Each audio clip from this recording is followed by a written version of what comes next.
Good morning and good afternoon, everyone, and welcome to another Custom Tools webinar series episode. Today, we are going to dive into the world of custom properties by starting a new webinar series where we go through all the details about configuring and using custom properties. To ensure a seamless experience, we have the pleasure of having Francois with us today. He will be available to address any questions you may have. Feel free to utilize the chat box located in the GoToWebinar panel to share your queries or thoughts. We've set aside some time after the session for any extra questions you might have, so feel free to dive into the presentation without worrying about missing out. Oh, and by the way, this webinar should wrap up in about 40 minutes. Please note that this webinar is being recorded and you will be able to watch it later on at your convenience. We will send out the recording to all registered participants after the session. Let me first introduce myself. My name is Tero Salonen and I am the product director at ATR Soft. I have been with ATR Soft since 2000, starting as a software engineer, then working as a custom tools product manager, and now serving as product director.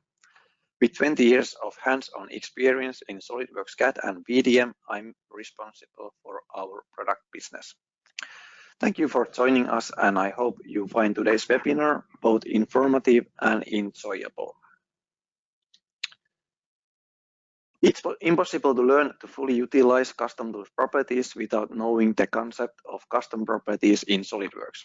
For that reason, before going into the custom tools part of the presentation, let's take a quick overview of how custom properties work in SOLIDWORKS and how you can use them.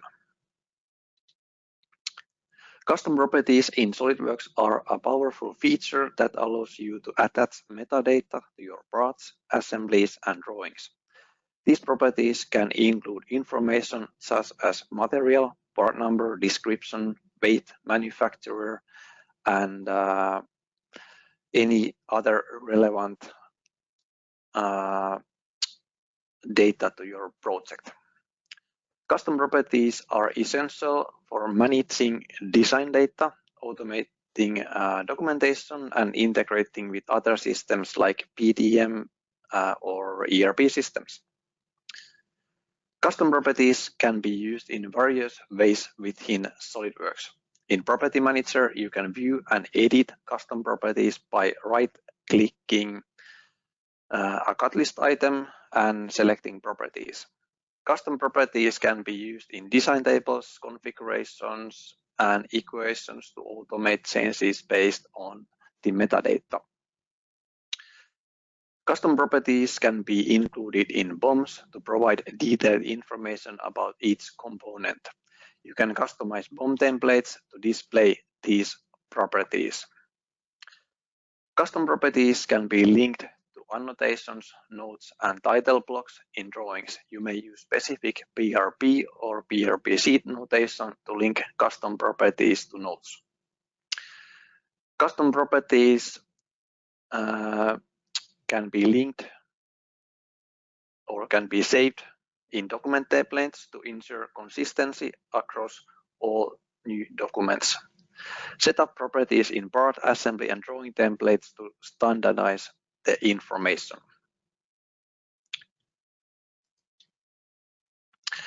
There are several use cases how you can utilize custom properties in company operations.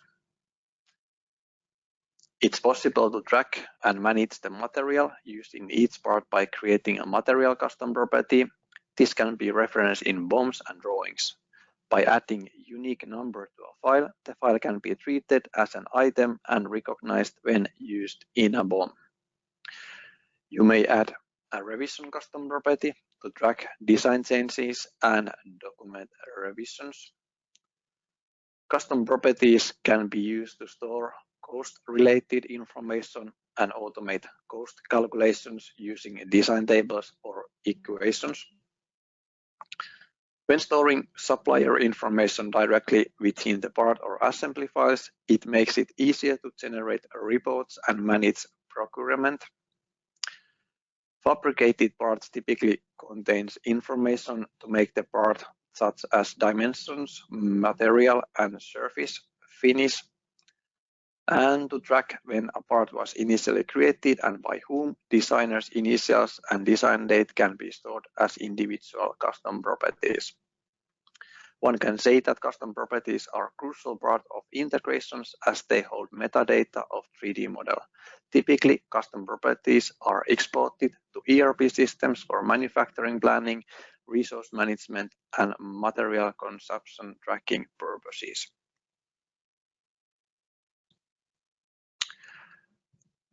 Custom properties are a fundamental aspect of SOLIDWORKS that enhance design documentation, improve data management, and streamline workflows.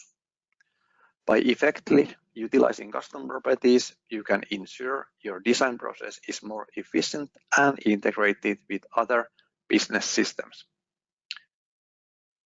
When setting up a system, you should keep consistency in mind. Inconsistent data easily creates confusion that is prone to cause costly errors.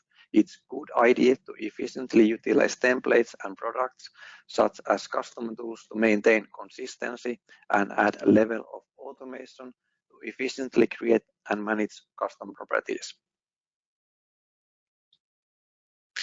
Now, let's dive into the world of custom properties in custom tools. I'll cover all the basics and give some useful information even for most experienced custom tools users through live demonstration. Custom tools offers a user interface to efficiently manage custom properties. In fact, most of the custom tools features either utilizes or depends on custom properties. For instance, automatic file naming and all batch operations heavily rely on custom properties. If you don't configure custom properties properly, you can only partly utilize custom tools capabilities. It's worth noting that properties are still stored in SOLIDWORKS custom properties, so the same property values can be used by other applications also. Managing custom properties may be a cumbersome task, but with custom tools, you can automate the process, bring more consistency, and automatically share all the settings across the design team due to centralized settings management. So defining custom properties can be a tedious task, yet it should be made correctly in the beginning. Automation can be added later, but for instance, property names should be intact. In custom tools, there are different ways to configure custom properties. If you are planning to evaluate the product or otherwise want to have a kickstart without spending too much time on defining settings, you can let custom tools to configure basic setup by importing settings from another application or by scanning existing SOLIDWORKS files that have properties entered. If you start with a clean slate, you can define the property names freely, but keep in mind that, for instance, SOLIDWORKS templates need to match with chosen property names. In custom tools, the main location to save metadata is file custom properties. In addition, some information is stored either inside file, such as revision data and scope properties, and some in the database, such as custom entity properties. But all file-specific metadata is stored as custom properties to have it available to use, for instance, in drawings and tables. Hence, it's not possible to, for instance, save vendor of the component just as database level property, meaning that sending SOLIDWORKS file to someone outside company will also expose all the saved property values. Custom properties can be accessed in many ways in custom tools. Today, we concentrate on Properties tab. Custom Tools Property tab is the main user interface to manage properties. It offers own view for parts, assemblies, drawings, and cut list items. It's context sensitive, so you don't need to have file open in an own window to manage its properties, but you may simply select the desired file in Feature Manager tree or in Graphics area of SOLIDWORKS. The Property tab always has an action group to let you control how a file and properties are saved.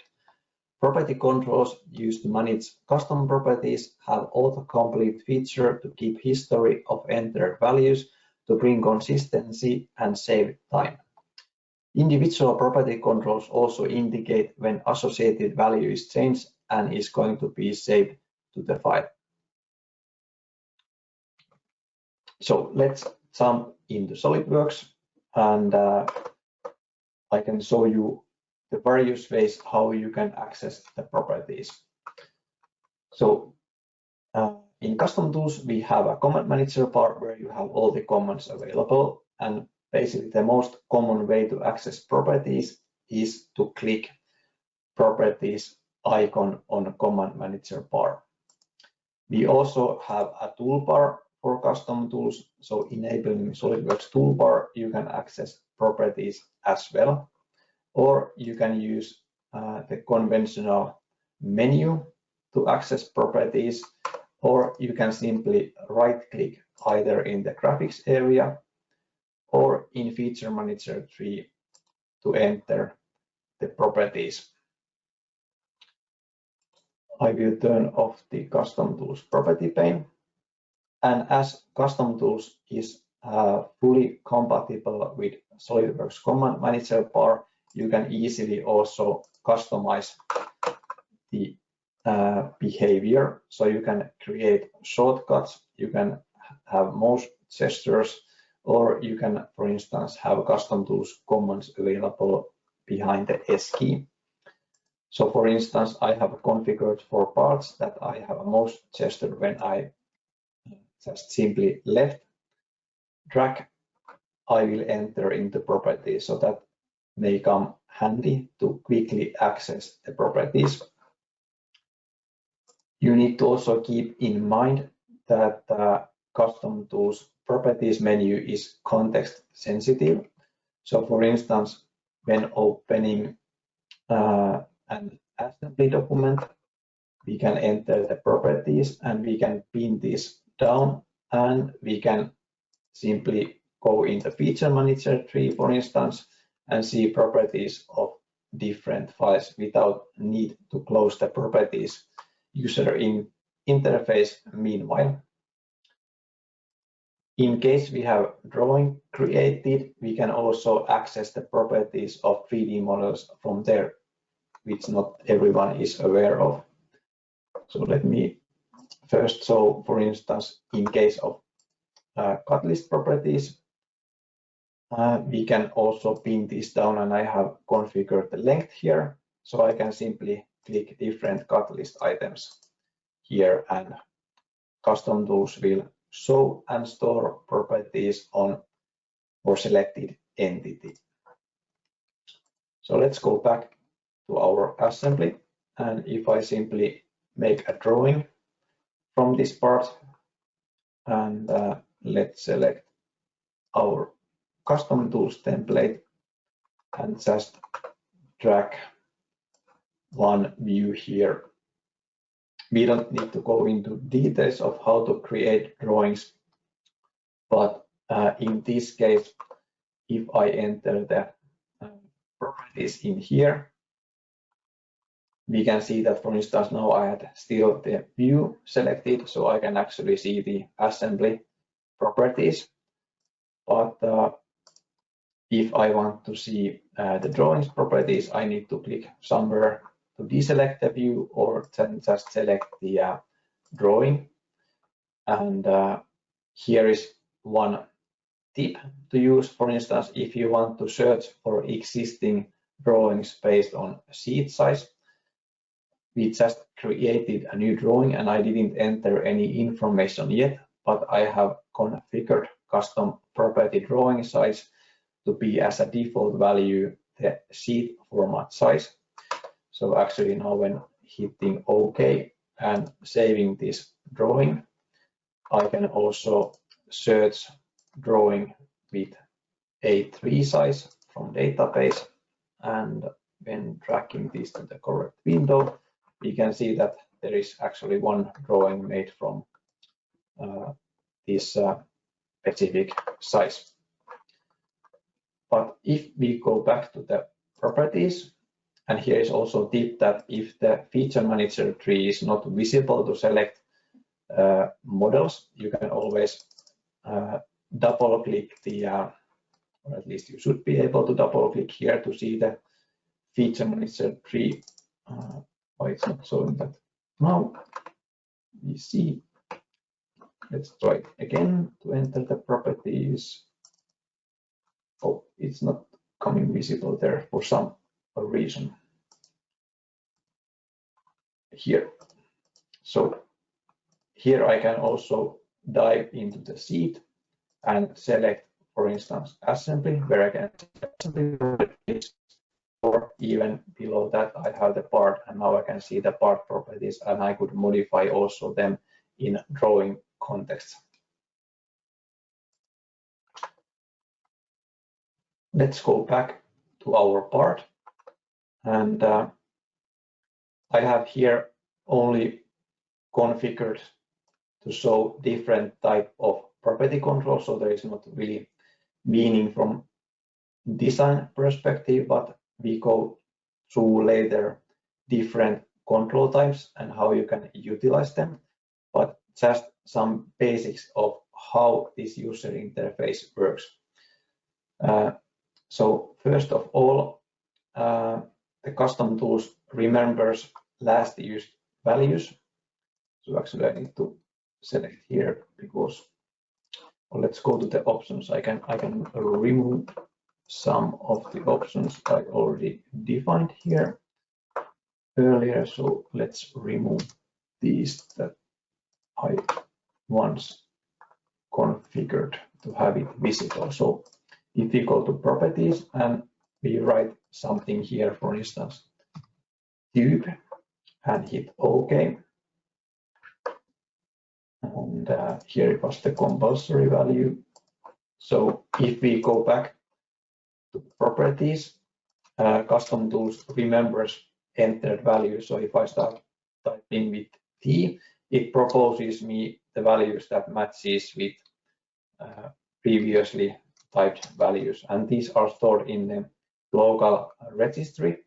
So if there is some values that you want to remove, you can always modify that in Windows registry. So there is no way in custom tools user interface to modify those last used values.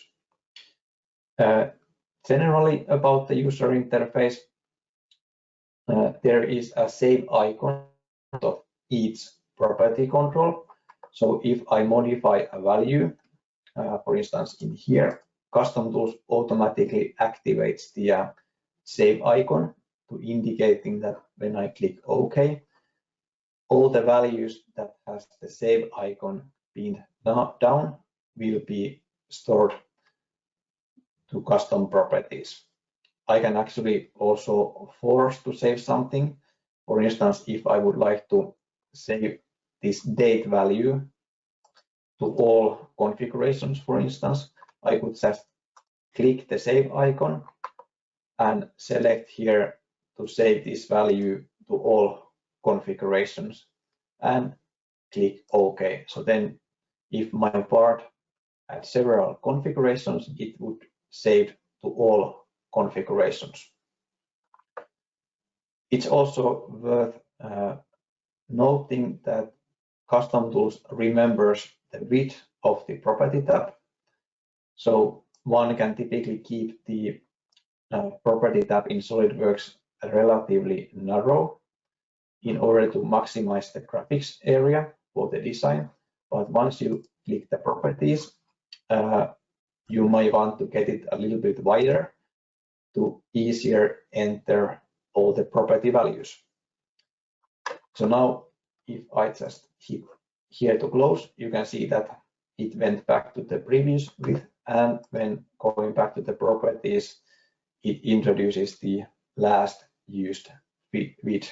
So that's something that can be quite handy.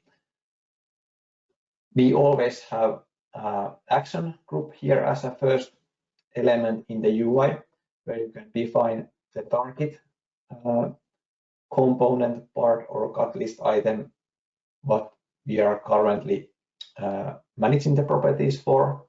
And then there are a list of different actions. We don't go into details, but here you can control how the file is treated when clicking the OK. So you can, for instance, ask CustomTools to make a copy of the file. Then we can control how the properties are saved, but for that we go later on during this webinar.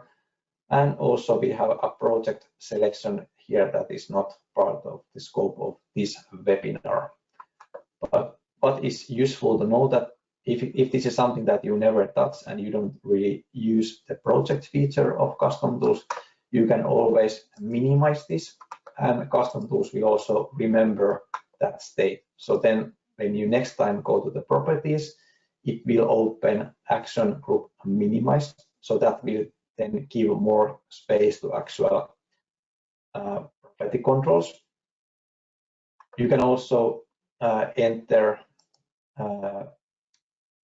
wide text area type of information here, which can even have, this can have multiple rows, and I'm hitting the enter key to change the row, and it won't still accept this. So this is also worth mentioning that if you are used to use keyboard shortcuts, please be aware that like enter key or any other standard control keys may behave a bit differently depending on which control has the focus.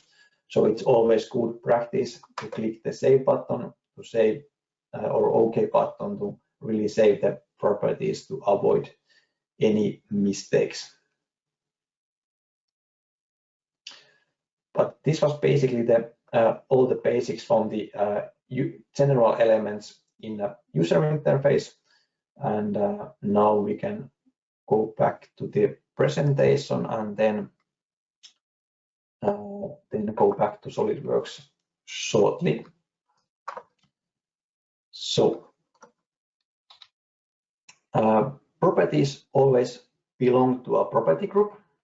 CustomTools has 8 different controls to input data, but as you remember, despite of the used control, the entered value is stored always as a text type custom property in SolidWorks file. When defining a custom property using a property wizard, the process consists of different phases. Today, we will cover all the settings found in a basic page. So going back to SolidWorks. So for instance, here I have one property group, the basic information. So you need to create a property group for all your controls, and that happens in options in model properties. So now I have here one that is basic information, and if I would like to add another one, group, the compulsory is obviously the name that is visible in the user interface. Then you can control the initial state of the property group. So it can be either expanded, so all the controls are visible, or it can be collapsed, in which case it always opens minimized, or you can define that it remembers its last used state.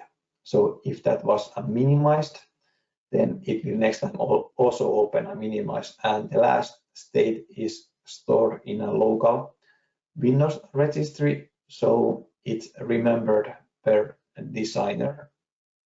You can also have a logic to control when a property group is visible. So you can select one of the existing property group. For instance, I could select this checkbox property, and when it's selected, it's only visible in that case. So then you can control like or guide the designer to fill the correct properties. Let's add here something like just this. And you can also drag and drop these property groups to change the order how they appear in a property tab. And also you can drag and drop individual properties here to change the order how they appear.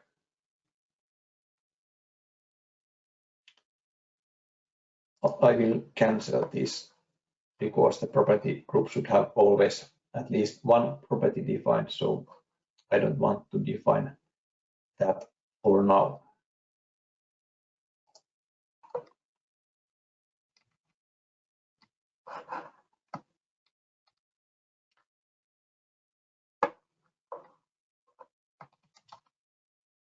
CustomTools efficiently utilizes also SOLIDWORKS configurations, and you have various options to define per property where to save it initially when creating a new file. In addition, you can control in the Property tab where to save properties. Specific configurations and property-specific options are only available in the Property tab, whereas other options are also available in the options to define default setting where to save properties.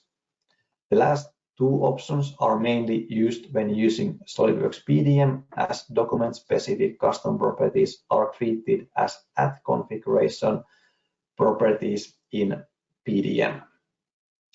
So let me show an example how this is configured in CustomTools. This part only have one configuration, but or it also have derived configuration, as this is development part, but it's enough for our demonstration purposes. So if you remember, we have in the action group the selection how to treat configuration specific data, and now as I once changed this to all configurations, CustomTools will remember in this specific file that all configurations options is used. But when creating a new file, we can control what is the default behavior by going to properties, and here we can select that by default apply to configurations is made per property specific setting. There are all those different options available. So let me introduce how this setting works in practice. We have also a setting here that by default CustomTools only shows all the top level configurations, and the child configurations will then inherit properties from the parent configuration. Here in the model properties, I will, by the way, remove this compulsory here. We define that what is the initial configuration for this specific property. So here we have defined that this will be stored as a document property. So let me show how that works in practice. So when we create a new file, just empty part, and we go to properties, and we can see that this is now property specific as per settings, and I can enter here value. Let's say that this is just, for instance, webinar, and when we click OK and go to see properties in SOLIDWORKS, we see that this is now in the custom tab, and the configuration default doesn't have a value. But what about if I would like to save this as a configuration specific value? I can go to properties and I can hit the save icon here, or then I can simply write here that webinar configuration, and I want to save that to this configuration, and this configuration is now default, and hit OK. So now when we go to see here, I have still in the custom tab the webinar because we didn't touch that value. And here we have webinar configuration. And actually from now on, as I have defined to manage the specific property at configuration level, I don't need to worry about where to save the value because CustomTools always reads the value from the configuration, selected configuration if the value exists, and if not, then from the document. So I can now change this value here, for instance, configuration 2, and just click OK. And even I didn't touch any options there, or I could actually even show that if we haven't used this option ever, and I could put that I could define that this is property specific and change one more time the value, it would still go to configuration specific properties because the value was originally found from there. So all this works quite nicely behind the scenes, and you don't need to worry about that too much, but sometimes there's situations that you need to copy values between the configurations, so that can be done easily in a property tab user interface.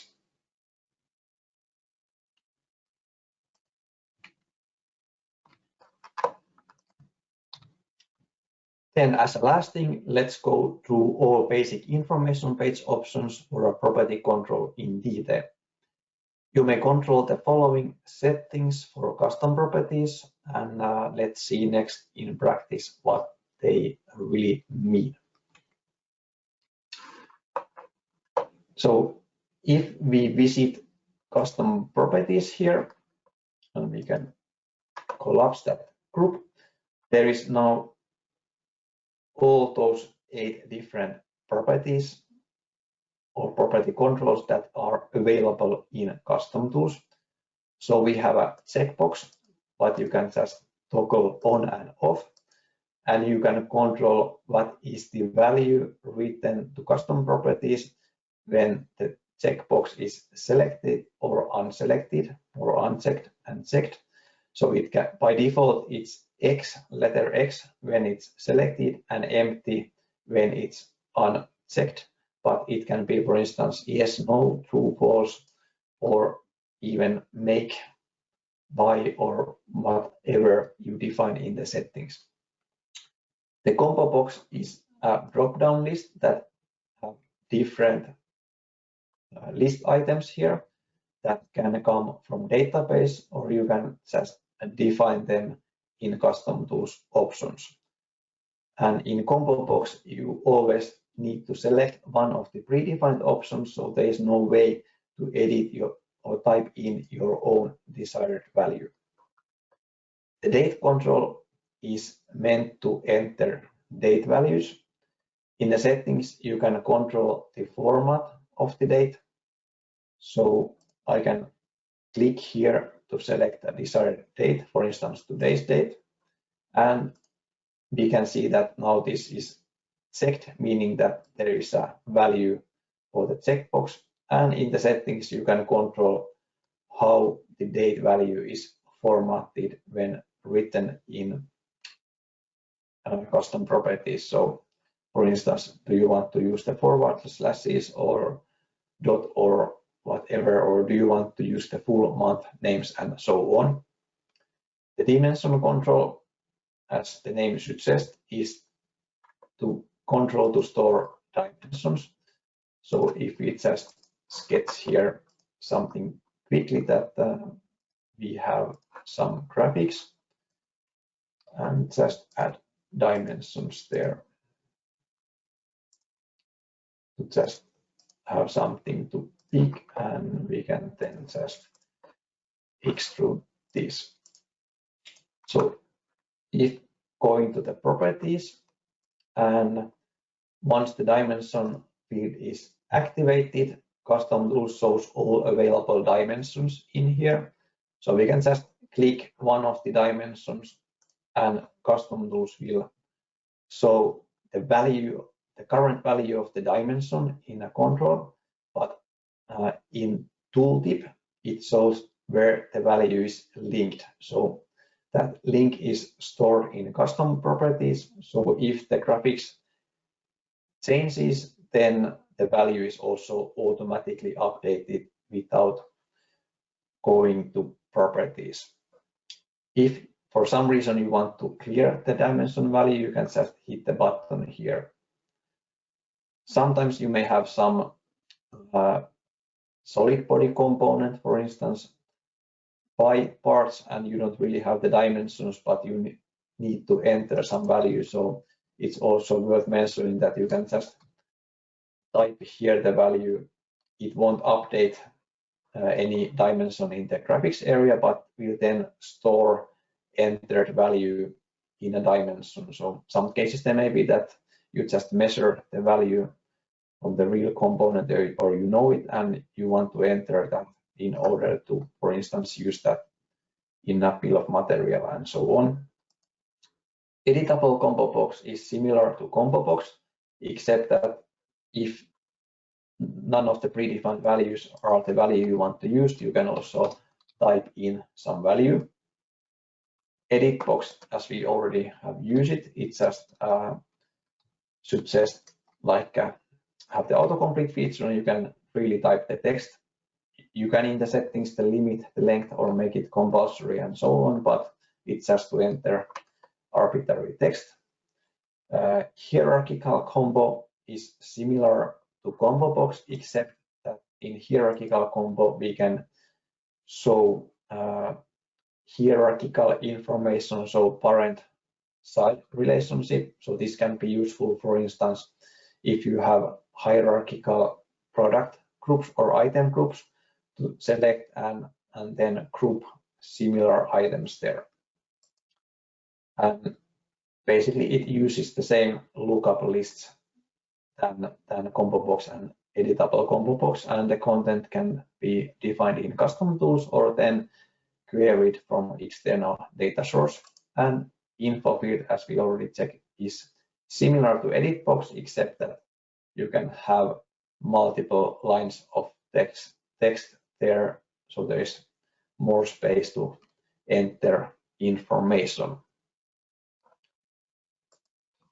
And where all these are defined, so today we will cover only the basic information. So if adding a new property, we click the add button, and there are several pages here to define the value. So earlier I, for instance, saw that we had this drawing size defined here. So if we go to edit and I go through the wizard, we can see that I have defined for all users to use the default value sheet format size. So then when creating a new drawing document, custom tools will automatically at that phase add this property with the predefined default value without need to enter even the properties user interface. So that's how it was configured. But if we just start by adding a new property, the first thing to add is the name of the attribute, and this is the name of the custom property, how it's stored in SOLIDWORKS file. Label is the one that is visible in user interface. So here you can select from the predefined list, or then you can just type in the value. So this can be, for instance, dim L, but then you can write here that this is the length dimension and so on. And label you can always change afterwards, but attribute names you should keep intact, that your data is consistent.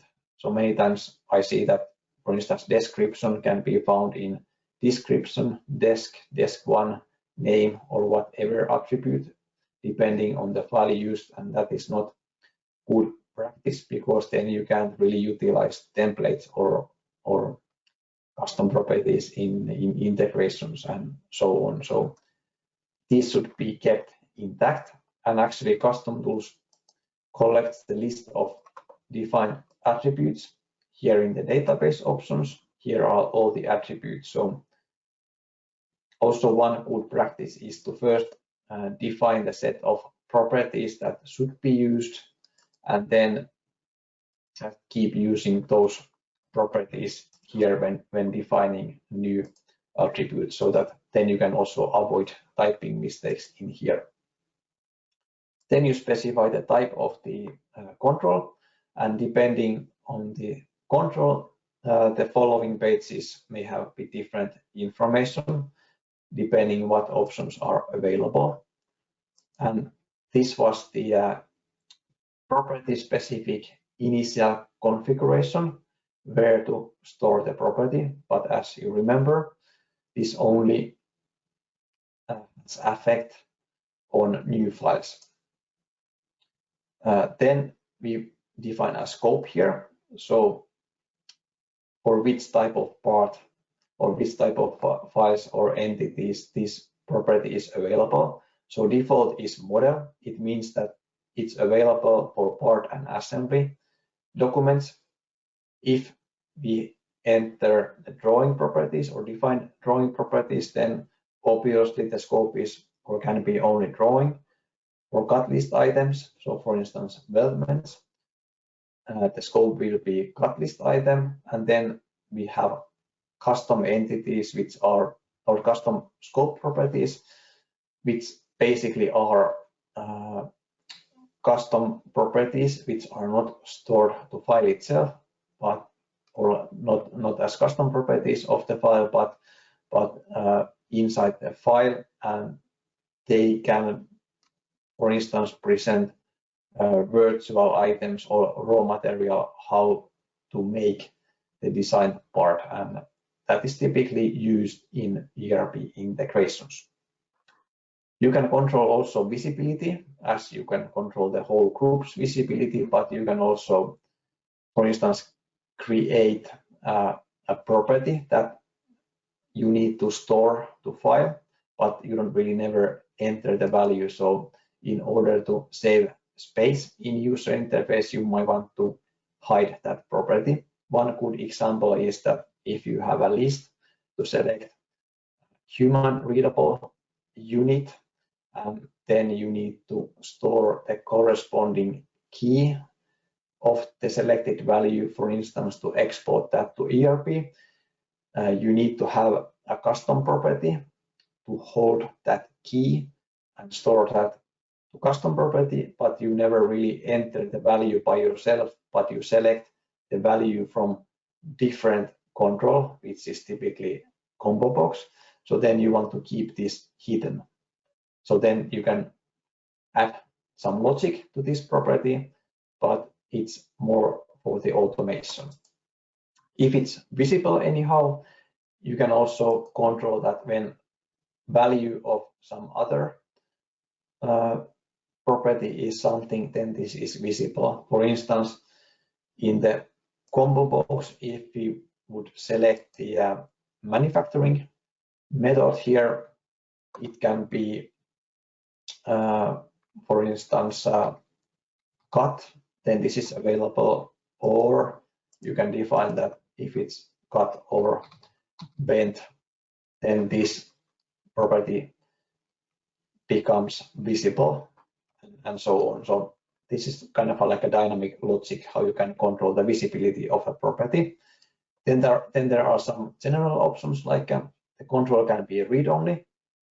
A good example is a revision. If the revision is managed in a PDM, then we might want to see the value to be able to, for instance, export that, but we should never modify or touch the value, because that's made in a workflow state transitions. So we may have here a rev, and then we make it read-only, so we see it, but we can't modify.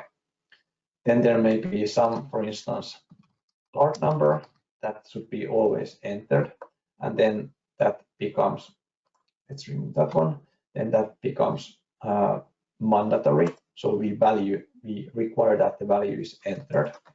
Let's write here part number, and then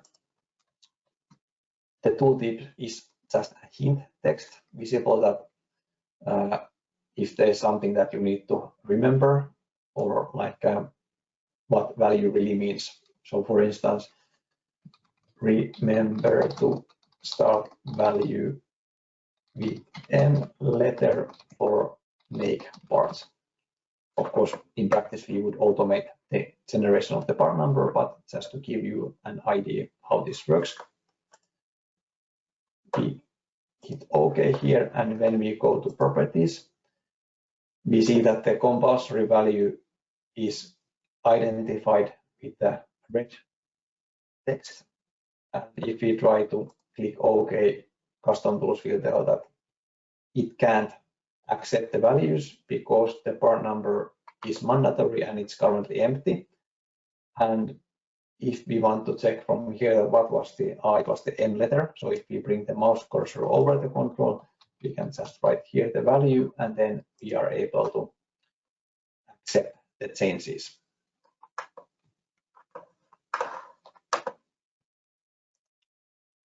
So that concludes today's presentation. I hope you learned some new things in audience.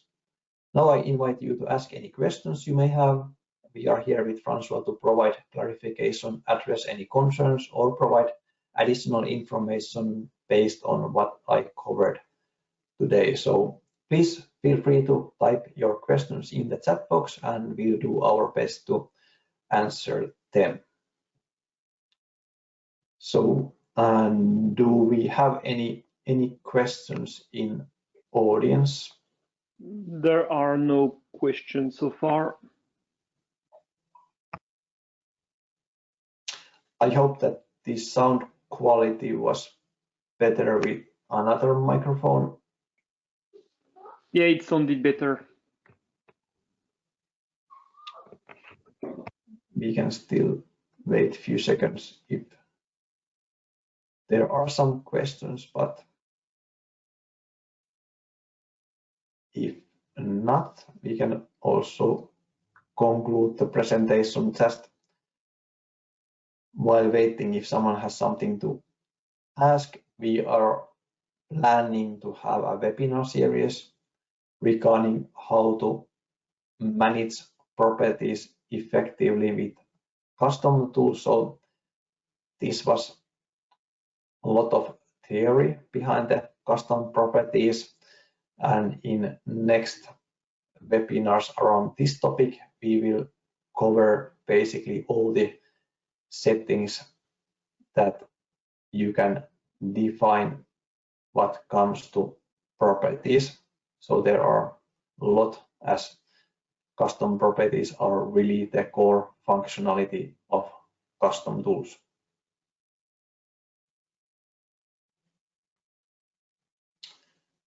So if there isn't any questions, thank you all for attending today's webinar. I hope that you found it informative and valuable. As we wrap up, I'd like to also remind that the recording of this session will be available for you to review at your own convenience. And we are also excited to announce our next webinar, which will be held on September 12th. The topic will be using configurations in CustomTools, where we'll explore how SOLIDWORKS configurations can be utilized within CustomTools, and I guarantee you don't want to miss it. Keep an eye on your email for further details and registration information. Thank you once again for your participation, and looking forward to seeing you at our next webinar. Have a great day.